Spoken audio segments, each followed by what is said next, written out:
So, good day everyone. I will be doing this task for our final assessment about the Mars Climate Orbiter Failure Board releases report. Numerous NASA actions underway in response.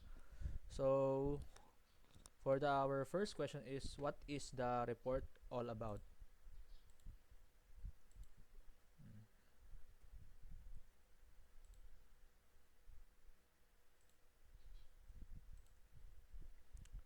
So, the report all about is the Mars Climate Orbiter Mishap Investigation Board Phase 1 report addresses the investigation into the mishap of the Mars Climate Orbiter (MCO) mission, with a specific focus on its implications for the upcoming Mars Polar Lander (MPL) mission, scheduled for December 3, 1999.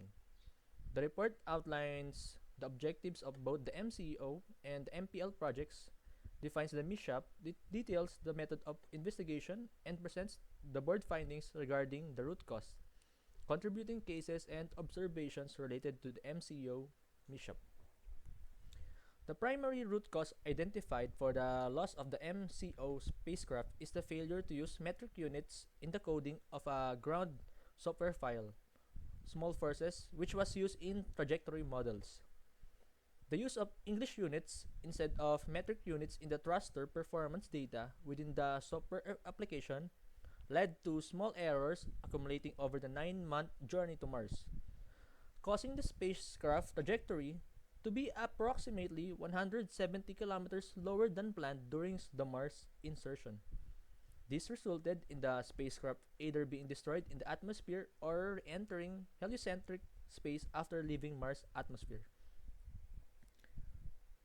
The report also lists contributing causes including undetected mismodeling of spacecraft velocity changes, lack of familiarity within the spacecraft by the navigation team, failure to perform a trajectory correction maneuver, inadequate system engineering process during the transition from development to operations, insufficient communications between project elements, inadequate staffing and training of the operations navigation team, and shortcomings in the verification and validation process for the ground software.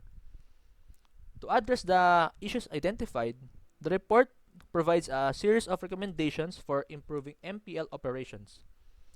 These recommendations include verifying the consistent use of units, conducting software audits for specification compliance, maneuvers and enhancing communication, augmenting operations team staff, encouraging the use of incident processes, conducting independent reviews, constructing fault tree analysis, assigning an overall mission manager, and performing thermal analysis of thrusters feedline heaters.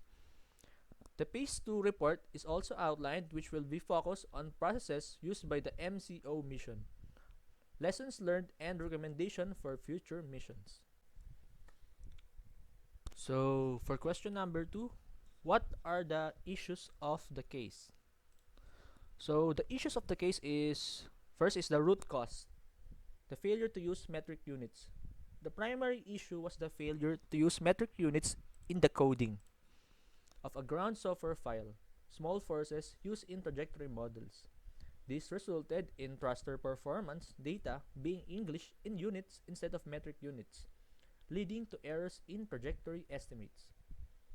Undetected mismodeling of spacecraft velocity changes. There was an undetected mismodeling of the spacecraft velocity changes, indicating a failure to accurately account and predict the changes in the spacecraft's motion. Next is the navigation team unfamiliarity with spacecraft. The navigation team was unfamiliar with this spacecraft, highlighting a knowledge gap that may have contributed to the mishap. Next is non-performance of trajectory correction maneuver. Trajectory correction maneuver, which is number 5 in the book, in the PDF file, was not performed as expected, indicating a deviation from the planned course of action. Next is inadequate system engineering processes. The system engineering processes did not adequately address the transition from development to operations, suggesting shortcomings in the overall project management and oversight. Next is inadequate communications between project elements. There were inadequate communications between different elements of the project, indicating a breakdown in coordination and information string. Next is inadequate operations navigation team staffing.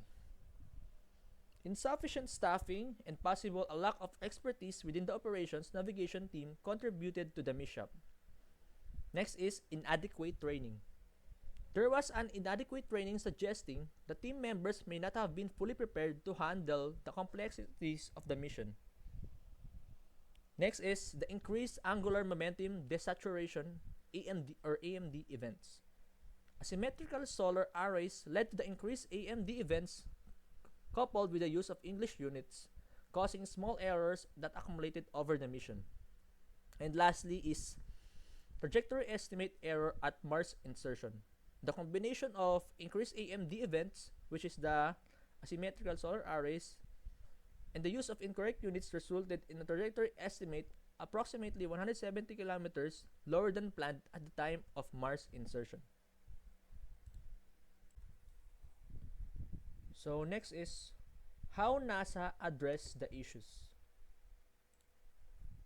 So the provided text does not explicitly detail how NASA addressed the issues defined, but they stated some, like corrective. Number one is corrective actions for the root causes.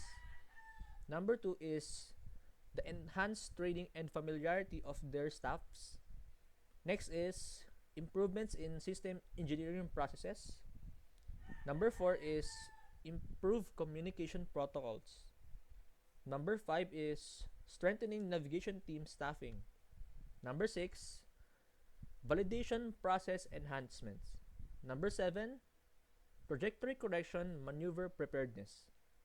Number eight, review of angular momentum desaturation, which is the AMD events, which is stated lastly from the number two question. And lastly, number 9 is the implementation of recommendations. That is how NASA handled the issues, according to the report. So for the number 4 question, how important the knowledge of digital signal processing and communication in the space technology? So the knowledge of digital signal processing, DSP, and communications is very important in the realm of space technology. In the demanding environment of the space missions, DSP servers DSP serves as a linchpin for various critical functions. The acquisition of processing of data from spacecraft instruments heavily rely on DSP techniques, allowing for the extraction of meaningful information and enhancement of scientific observations. Communication between spacecraft of a specific observations. Communication between spacecraft for ground control, a lifeline for mission of success. Necessitates that DSP for the design of robust communication systems encompassing modulation, error correction, and signal processing algorithms to ensure the reliable data transmission. In the context of limited bandwidth, especially in deep space missions, DSP plays a pivotal role in signal compression, enabling the efficient transmission of crucial data while mitigating the constraints of communication channels. DSP is also indispensable in the realm of navigation and guidance systems, contributing to the precise control and trajectory planning by interpreting signals from onboard sensors. The design and optimization of radio frequency, which is RF, in communication systems is the backbone of space missions. Leverage DSP for modulation, demodulation, and error correction coding, ensuring resilient communication links. With the rise of autonomous space systems, DSP becomes instrumental in developing algorithms for autonomous navigation and decision making, reducing the dependence on continuous ground control and human intervention. As space exploration advances, the role of DSP continues to grow, underpinning the spacecraft health monitoring, scientific instrumentation, and the overall success and reliability of space missions. In essence, the knowledge of digital signal processing and communication stands as a cornerstone in enabling the diverse and complex functionalities of space technology. So, for the final question, what are your takeaways, learnings as a future computer engineer based on this case? Hmm. So, I think as a future computer engineer, the Mars Climate Orbiter MCO mishap investigation provides valuable takeaways and learnings that underscore the critical importance of precision and adherence to standards in software development. The case highlights the catastrophic consequences that can arise from seemingly minor errors such as the failure to use consistent metric units in coding a ground software file. This emphasizes the necessity for verification and validation process throughout the software development lifecycle, particularly in mission critical applications where accuracy is important. The case also underscores the significance of effective communication and collaboration between different project elements and teams.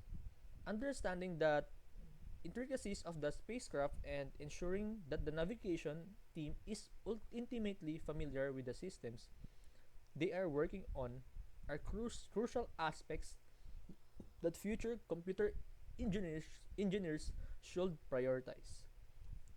Moreover, the mishap emphasizes the need for ongoing training and preparedness for unexpected scenarios, as well as the implementation of robust autonomous systems that can mitigate potential errors. As a computer engineer, the case reinforced the notion that meticulous attention to detail, continuous learning, and a commitment to best practices are important to the success and reliability of complex systems in the field of space technology, and actually not just in space technology but in every technology. That's all. Thank you.